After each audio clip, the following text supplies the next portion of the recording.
নানা টালবাহানার পর অবশেষে ইরান ইসরায়েল সংঘাতে জড়িয়েছে যুক্তরাষ্ট্র।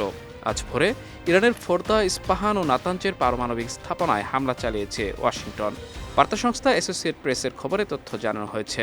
এতে চলমান সংঘাত আরও বাড়ার আশঙ্কা দেখা দিয়েছে। গত এক সপ্তাহের বেশি সময় ধরে ইরানের পরমাণু কর্মসূচি স্থগিত করার অজুহাতে দেশটির আকাশ প্রতিরক্ষা, ক্ষেপণাস্ত্র ব্যবস্থা ও পারমাণবিক স্থাপনাগুলোতে হামলা চালিয়ে আসছে ইসরায়েল। এরই ধারাবাহিকতায় এবার তেল আবিবের সঙ্গে যুক্ত হয়েছে ওয়াশিংটন।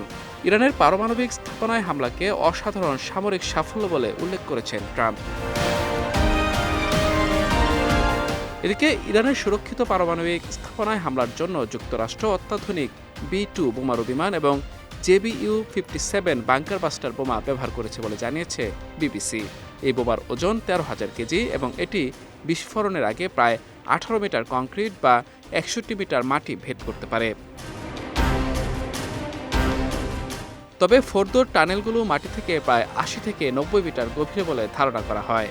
তাই MOP সফল হবে এমন কোনো নিশ্চয়তা নেই। তবে এটি একমাত্র বোমা যা মাটির এতটা গভীরে পৌঁছতে পারে। এদিকে মার্কিন কর্মকর্তারা নিশ্চিত করেছেন এই হামলায় MOP ব্যবহার করা হয়েছে এবং প্রতিটি লক্ষ্যবস্তুর জন্য 2টি করে বোমা ফেলা হয়েছে। অন্যদিকে ইরানের হামলার পর জাতির উদ্দেশ্যে ভাষণ দিয়েছেন ট্রাম্প। ভাষণে ট্রাম্প বলেন, মধ্যপ্রাচ্যের মাস্তান ইরানকে এখন শান্তি স্থাপন করতে হবে।